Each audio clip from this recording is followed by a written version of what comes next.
తెలంగాణ ప్రజలకు,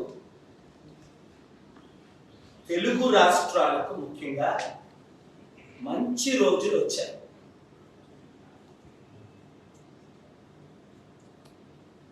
తెలంగాణ ముఖ్యమంత్రి రేవంత్ రెడ్డి గారు global peace and economic summit, ఏ సమిట్ కొరకైతే గద్దరన్న, మల్లు రవి, హనుమంతరావు గారు, అనేకులు, రోషే గారు, చీఫ్ సెక్రటరీస్ ఫైట్ చేశారు. ఆ సమిట్ అక్టోబర్ 2, 2024 హైదరాబాద్లో చేయటానికి వారు ఒప్పుకున్నారు. అలాగే దేశ విదేశాల నుంచి ప్రెసిడెంట్లు, ప్రధానమంత్రులు, ప్రెసిడెంట్లు, ముఖ్యంగా బిలియనీర్స్, కుబేర్లు మళ్ళా నేను తీసుకురావడానికి ముఖ్యమంత్రి గారు వారిని హోస్ట్ చేయడానికి సమిట్ ని హైదరాబాద్ ఒప్పుకోవడం, అది ప్రతి ఒక్క తెలుగు బిడ్డకి గర్వపడవలసిన విషయం. ప్రతి నిరుద్యోగి ఆత్మహత్యలు చేసుకోకండి, ప్రతి రైతు ఊహించని రీతిలో అప్పుడు నేను బిల్ క్లింటన్ చంద్రబాబు నాయుడు కలు హైదరాబాద్ వెళ్ళంటే Bill Clinton American president Hyderabad వచ్చాడు. నేను చెప్తే బిల్ గేట్స్ గారు రండి నాతో పాటు ఢిల్లీ అంటే వచ్చారు. ఇలాంటి వందల మంది బిలియనీర్లు, మిలియనీర్లు చంద్రబాబు నాయుడు గారు 95లో ముఖ్యమంత్రి కాకముందు 81 నుంచి 95 వరకు తీసుకొచ్చాను. 95 నుంచి 2004 వరకు మరలా తీసుకొచ్చాను. 2005 జూలై 5ని సోనియా గాంధీ గారు ఏ పీస్ మిషన్ క్యాన్సిల్ చేశారో, 2007 జూన్ 8ని ఏ సమిట్ అయితే క్యాన్సిల్ చేశారో, Gandhi King Paul center United Nations headquarters రావడం, సంవత్సరానికి లక్షల కోట్లు, అది ఇప్పుడు నా తమ్ముడు ముఖ్యమంత్రి రేవంత్ రెడ్డి ఒకటే అన్నారు స్లోగన్, రాజశేఖర రెడ్డి గారిని, చంద్రబాబు నాయుడు గారిని, కేసీఆర్ గారిని 16 ముఖ్యమంత్రులు పాట్లో వేసి కుక్ చేస్తే, వండితే ఎవరు బయటకు వస్తాడో ఆయనే హీరో రేవంత్ రెడ్డి. నేను కొంతమంది కాంగ్రెస్ నాయకులకు వార్నింగ్ ఇస్తున్నా, మీరు కూడా ఎన్టీ రామారావుకి వెన్నుపోట పొడిచినట్టు రేవంత్ రెడ్డికి వెన్నుపోట పొడిచి ముఖ్యమంత్రి అవ్వాలని ఒక నలుగురు ప్రయత్నిస్తున్నారు. గుండె గీసేస్తా, పైకి పంపించేస్తా, ఒళ్ళు దగ్గర పెట్టుకుని ఉండండి. ఎవడైనా జంపు జిలానీలా 100 కోట్లు 1000 కోట్లు ఇచ్చి ఇంకో ఈ పార్టీలో చేరమని మీరు చేరారా, మీ ఇంటికి వచ్చి మీ ఇల్లు తగలబెట్టేస్తారు కుర్రాలు. యూత్ రెచ్చిపోయి ఉన్నారు ఈ మంచి రోజుల కొరకు. 1500 మంది అమరవీరులు ప్రాణం పెట్టారు. ఈ బంగారు తెలంగాణ, దరిద్ర అప్పుల తెలంగాణ, కేసీఆర్ గారిని, కేటీఆర్ గారిని నేను మనవి చేస్తున్నా, మీరు కూడా ఈ జంపు జలాన్ని మీ పార్టీలో చేర్చుకోవడానికి ప్రయత్నించకండి. ఎందుకంటే ఉన్నారు వాళ్ళు, ఎవరో నాకు తెలుసు, వాళ్ళ పేర్లు రాహుల్ గాంధీ గారికి కూడా చెప్పాను నేను, వీళ్ళు దొంగలు, వీళ్ళు మంచోళ్ళు అని. ఇప్పుడు రాష్ట్రం, దేశం బాగుపడాలి, అది మనకు ఒకటే గోల్. ఎస్, నేను విశాఖపట్నం ఎంపీగా పోటీ చేస్తున్నాను.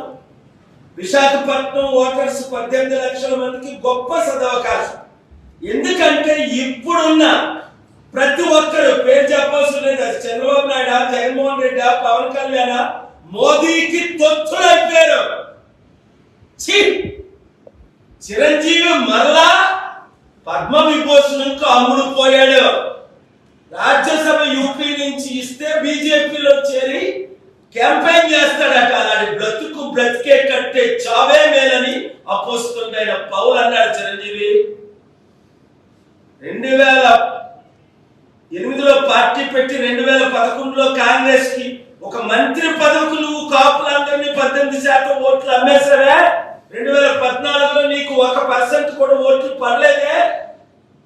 మళ్ళా నువ్వు 70 సంవత్సరాల వయసులో పెద్ద ప్యాకేజ్ స్టార్ గా మారుతావా?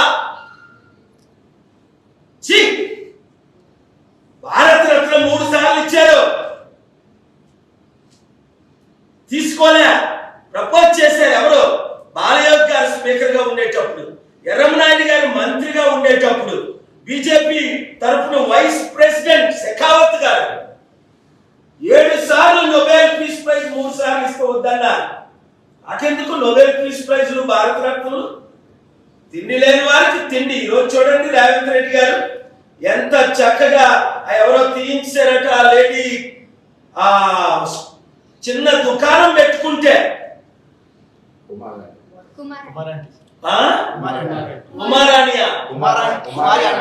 కుమారాంటి, అరే అందరూ కుమారాంటికి డొనేషన్ చేయండి రా, వినండి ఎక్కడుందో చెప్పండి, నేను కూడా వెళ్తా. అలాంటి మంచి వారిని మనం సపోర్ట్ చేయాలి సరికదా. వీళ్ళ మీద దాడులు. సోనీ సూద్కి ఎందుకు ఇవ్వలేదు? ఇంత పెద్ద యాక్టర్ కరోనాలో 1000 మందికి సపోర్ట్ చేశాడు. భారత రత్నం ఇది ఏదైతే పద్మభూషణం విభూషణం ఏదో భూషణం, పనికి మాలిన గాడిదలందరికి ఇస్తారు. ఈ గాడిదలు RSS వాడు ఎవరికి చెప్తే వాళ్ళకే ఇస్తారు. రే తెలుగు సత్తా చూపిద్దామన్న 15 కోట్ల తెలుగు ప్రజలు రండి,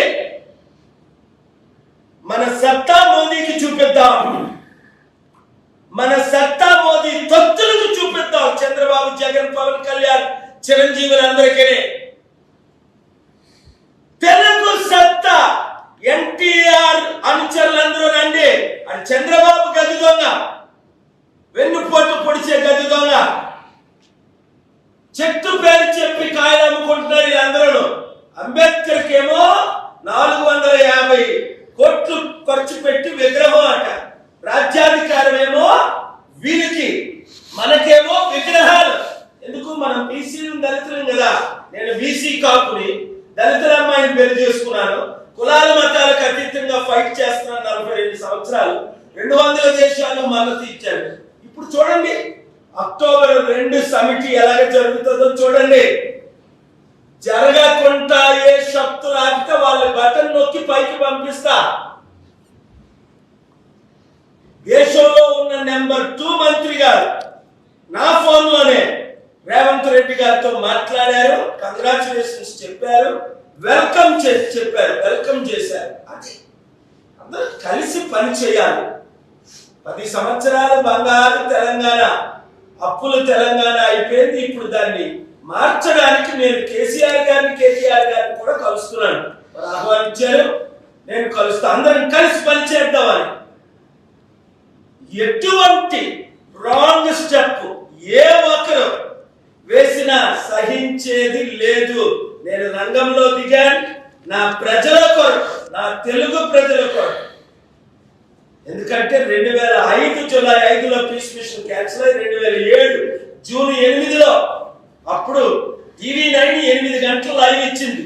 ఇంత పెద్ద సమిట్ ముఖ్యమంత్రి గారు హోస్ట్ చేస్తుంటే TV9లో 1 నిమిషం న్యూస్ లో ఇవ్వలేదట. ఇంకా ఏ ఛానల్ మన సమిట్ ప్రజల తరపున నిలబడదో వినండి నా ఫ్యాన్స్ అందరూ.